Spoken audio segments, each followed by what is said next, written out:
good morning or good afternoon or evening, depending on where you are. Sorry we didn't have any intro music. Forgot that part. Hi, Candice. How are you? I'm good. How are you doing? I'm doing great. Keeping it together. Just hanging out.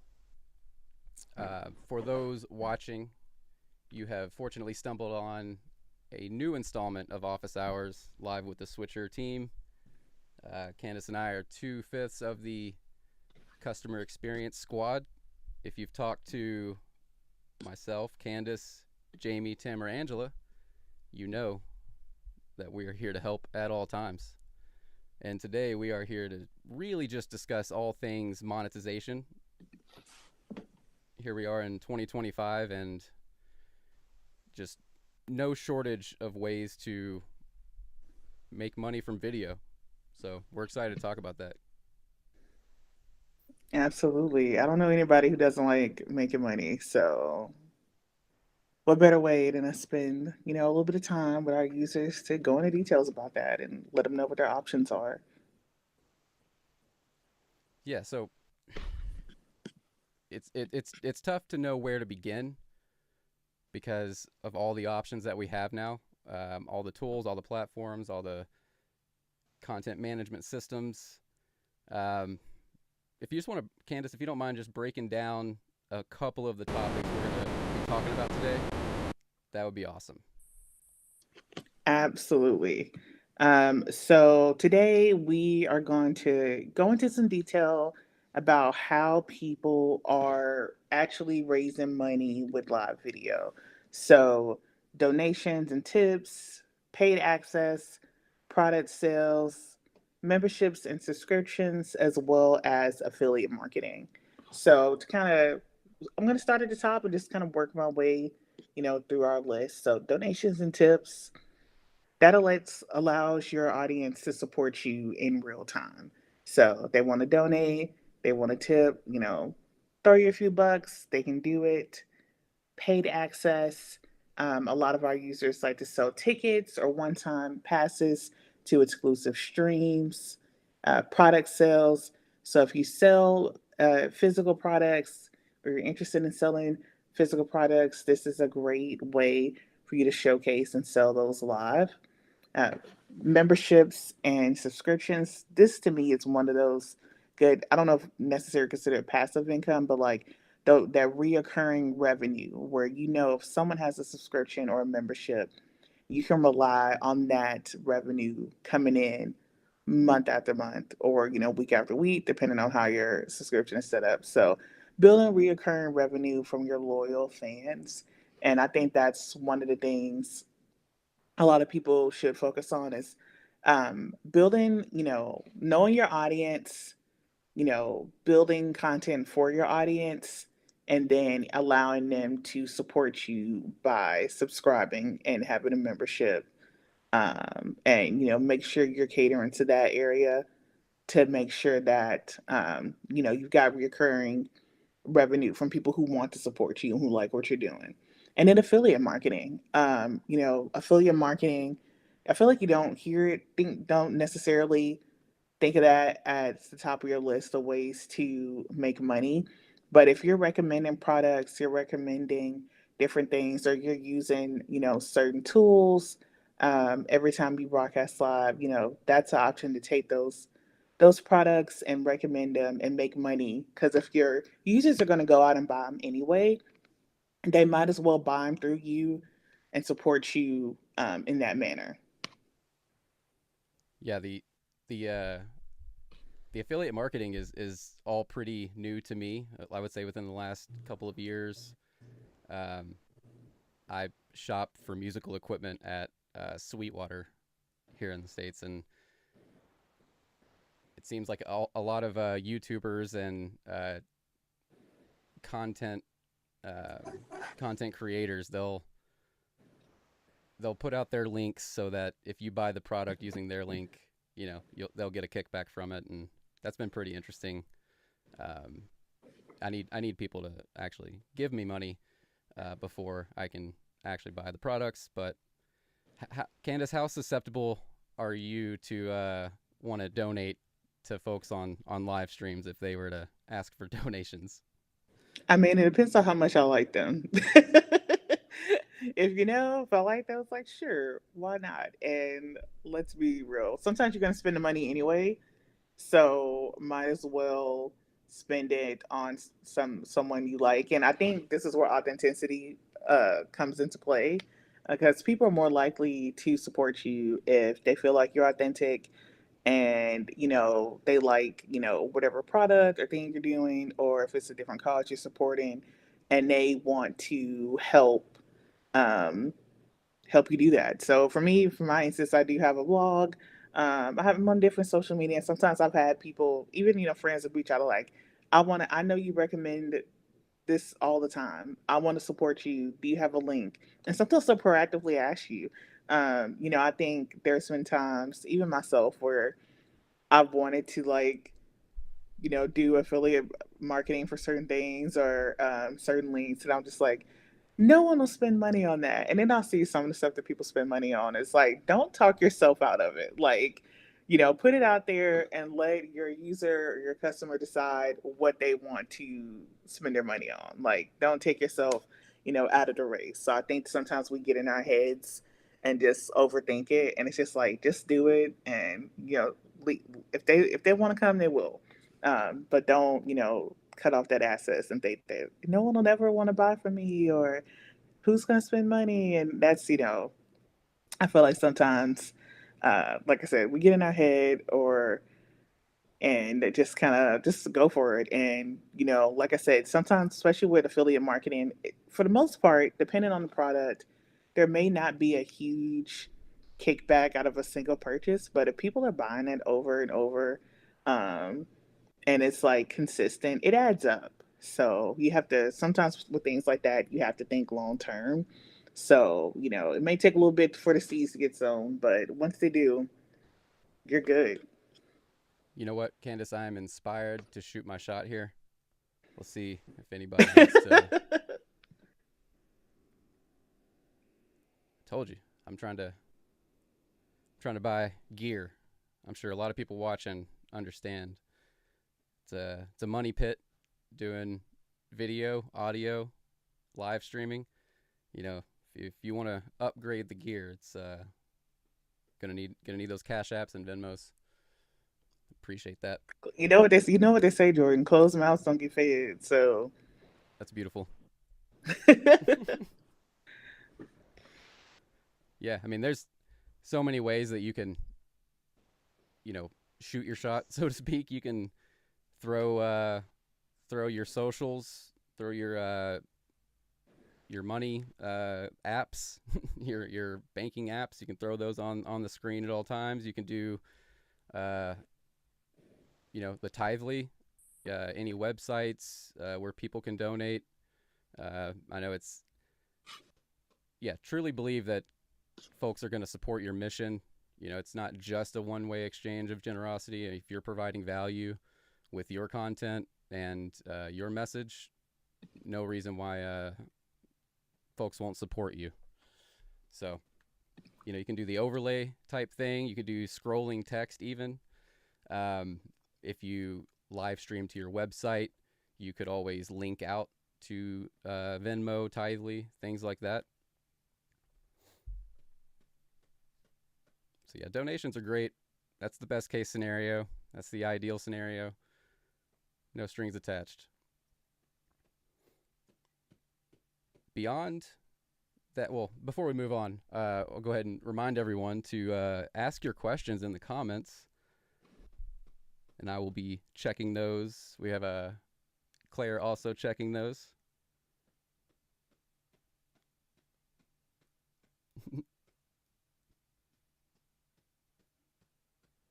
hey, being likable, I I say this all the time, and don't never underestimate the power of being likable. Like, number one thing, be if people like you, they will. Sky's the limit. Sky's the limit.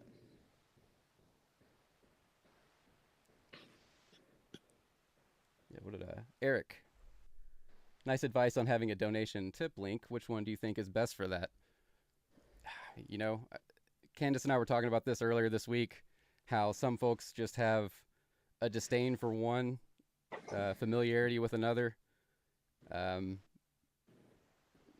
I don't have any preference. If they send me the same amount of money and the fees are low enough, then go ahead and post them all.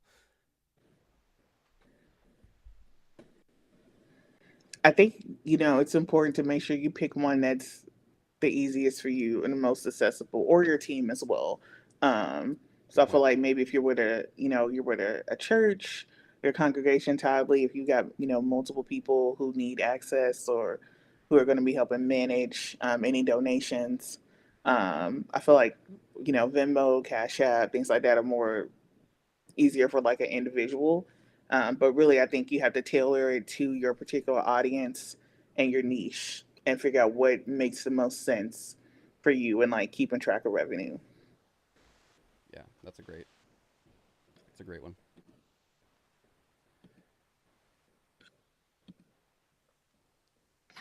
Let's see.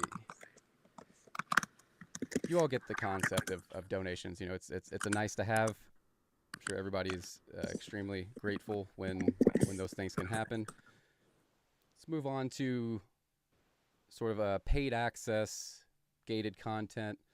Um, you know, like one-time events, so to speak. Like obviously, if you're a consistent creator, you can go with the memberships and the subscriptions route. But if you're, you know, just an event organizer and you have let's say a live concert or a conference, fundraising, one-time events where you can charge a fee for virtual access to this event, regardless if uh, folks are in person or not. Um, my background's definitely in more of the concert world. Um, what an amazing set of tools Switcher would have been 10 years ago when I was doing that type of stuff, traveling the country and such. Um, yeah, I mean that's. Have you, Candace? Have you paid for an online event where you couldn't make it uh, anytime between 2020 and now? I have literally, literally in 2020. My favorite band is Incubus, and um, they were supposed to go on tour that summer, and I was excited because I had pit tickets, and then obviously the pandemic happened and that got canceled. And so instead of going on tour, what they did was it was for the anniversary of one of their older albums. They went back to the house that they recorded that album in, Morning View, if you're Incubus fan familiar. And then they recorded themselves singing the album all the way through, and then they sold tickets for it. And I bought one, and I got to watch it, and it was awesome. And no regrets. It's like obviously I couldn't go to them, so they kind of came to us. Uh, and I thought that was cool. And I think about that a lot. Like that was, I feel like back then that wasn't super common, but everybody makes a way. So, and I have no regrets. Loved it. So bummed I couldn't see him in person, but glad I got to see them do something, which I thought just the idea was really cool to go back to that recording space and sing that album again. And they said that that was the first time they had been there since they originally recorded the album. Um, so that's one example for me. I'm big into music, so anything like that, I'm always kind of game for. Yeah, absolutely. I grew up on that record. I remember seeing the liner notes of that album and seeing the space that they were in. Just seemed very inspired. They named the album after the street that the house was on, Morning View, and it's actually one of my little bucket list things to go visit View Drive. So we'll see if we make that happen. We had any other comments come in? I'll check.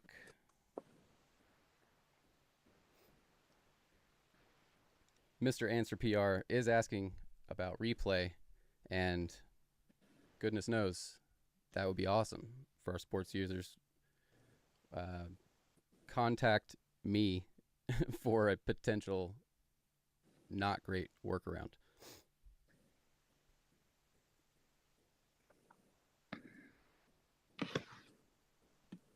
So on the topic, a little bit of like, more into like exclusive content.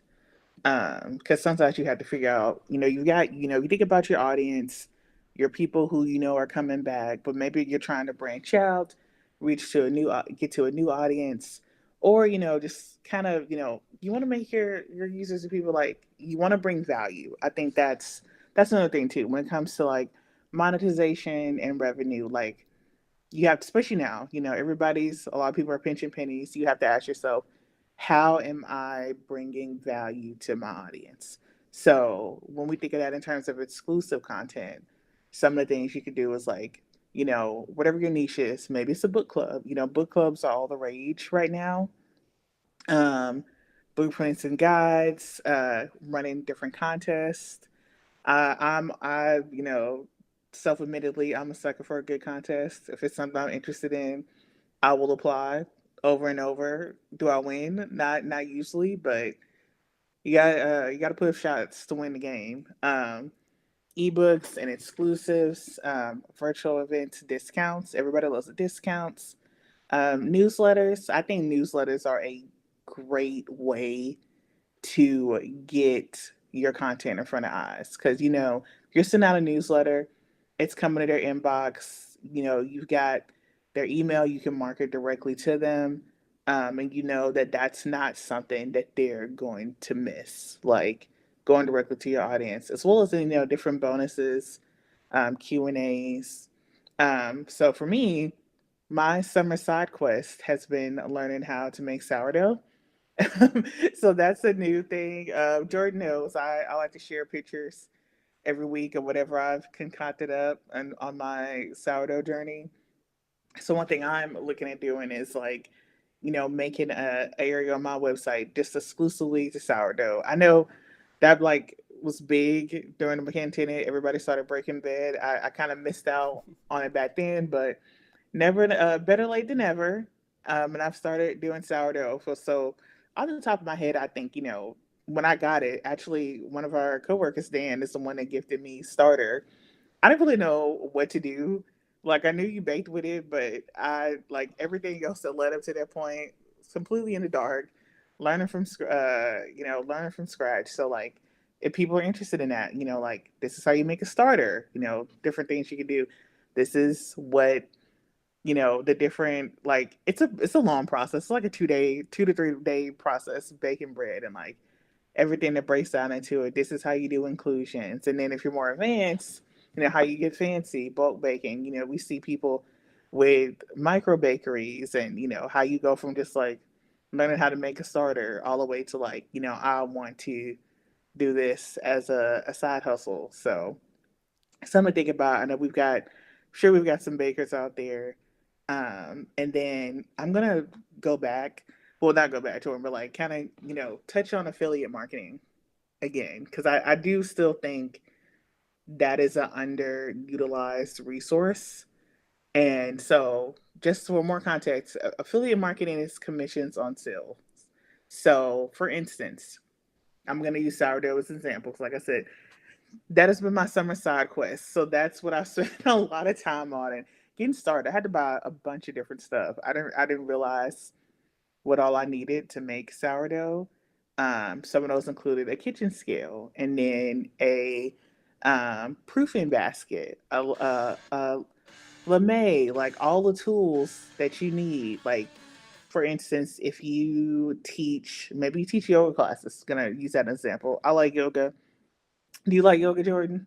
You ever do yoga? I'm pretty flexible, but I've only tried yoga once. But they told me I was Maybe they not. told me I was good. If you're teaching yoga instructor, just I don't know, I like that example. Like, what kind of mat do you use? If you use yoga bricks, or what kind of workout do you like? If you're adding anything else, like maybe weights, like these are all things that you can, set up affiliate marketing for, and how that works. We touched on a little bit more, like especially if you have a website, you could do a whole section. on your website. I actually have one on mine, the shop section, where I have all my favorite products and I put it into categories. So you set up, use whatever affiliate platform you like. There's tons of ones out there. Personally, I use Collective Voice a lot and Howl. And you go through there, you make your link for whatever the product is. So, for instance, bread baking, you need a kitchen scale to measure your ingredients. You make a link, an affiliate link for your kitchen scale, and you put it in your live stream or on your website. And anybody who goes to that and wants to buy from you, they click on it, they purchase it, and you get a kickback. And typically it's a percentage. Usually it varies on not necessarily type of product, but what affiliate platform that you're using and what store you're linking, store website you're linking back to. And then, the payout, it depends on the platform, how often you get paid, but you get a kickback from those. Um, so I think that, like I said, if you're on a schedule, you have a subscription, you're doing memberships, you get more and more people coming in. They're gonna want to use they're gonna want to use what you're using. So share what you like, share your recommendations, and let them support you by purchasing through you. And some of the other ways you can do that, link those in if you want to do it on the actual stream is overlays, scrolling text. You can also look at ad revenue with your video catalog. And then as well as our referral program, we've recently made changes to our referral program. And when you share your referral link with your audience, each paid subscriber that signs up through your link, you earn a free month's worth of access to Switcher, which I think is pretty cool. It's a killer incentive.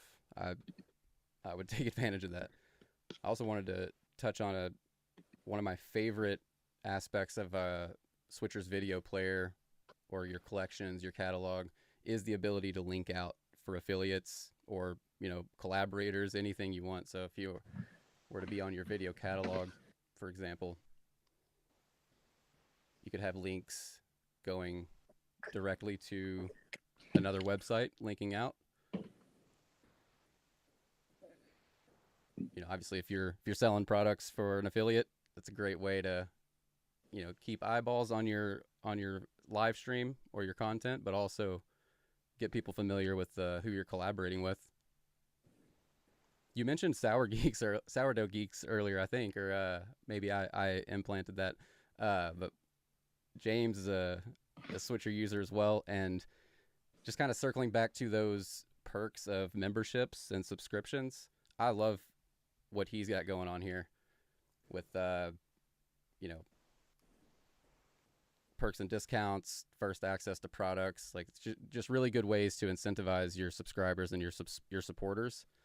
Uh, things like Patreon and things like that give you the opportunity to have like tiers of subscriptions. I think that's really awesome. You can do similar things in Switcher with collections. Have a collection that is like tier one of subscription, have another collection that has more content and more value added to it, and charge more for that particular collection. You could do a lot of rearranging, a lot of organizing that suits your model.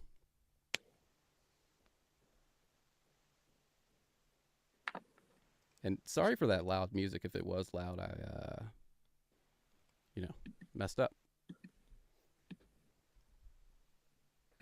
And then, just kind of like to round it out, Jordan, mind if I take back over?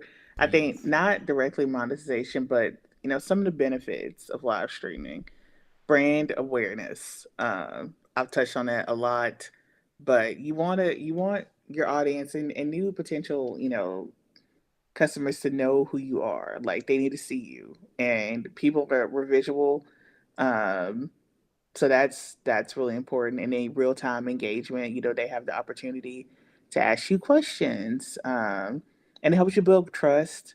You're getting more leads, kind of reach beyond what you might get with like in person, and then also you get those insights. So like, who is watching me? Like, what area they're from? Is it a younger audience? Are they older, in the middle, the female to male demographic? Like what, the more you know about your audience, the easier it is for you to take that information and build on it, and tailor your streams as well as any monetization tools you're using to use that.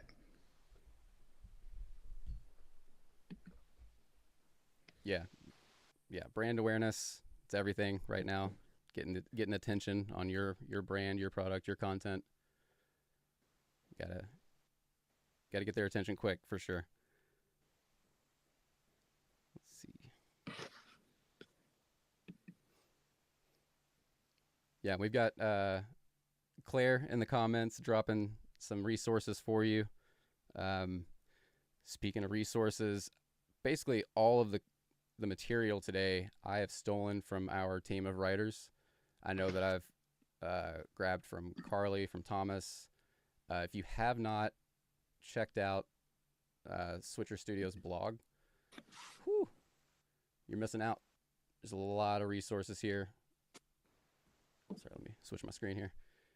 Yeah, the blogs are just like jam packed with knowledge, tips. If our support, if our help center is the how to do things, the blogs are the why. So highly encourage everyone to check out our blogs.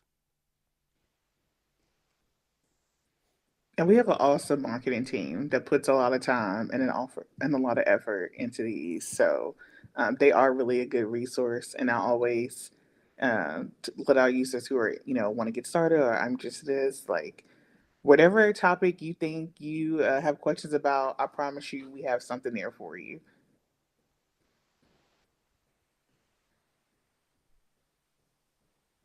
I saw Chris Strub in the comments here, and I love that because I was actually going to, without your permission, give you a shout out on the amazing fundraising you've done for Give for Good across the country. Um, we're talking about exchange of money here, and uh, I've never seen someone work so hard for like 16 straight hours as Chris that day, and the whole team. But this is just a really cool example, uh, fulfilling example. I got to help him out that day, and I'm really looking forward to a call this year. Hint, hint. Um, Nudge, nudge, Nudge, wink, nudge. wink. Yep. So yeah, I don't want to mistake the amount raised, but it was in the millions, and that's just, I mean, it's all for your community nonprofits. It goes a long way. So um, really appreciate you trusting Switcher to help you with that. I do recall you using like an iPhone 8 or something as a remote camera, and that scared me. But it never failed. It was wild. Um, as a remote camera though, don't use it as a main. But yeah, thank you, Chris.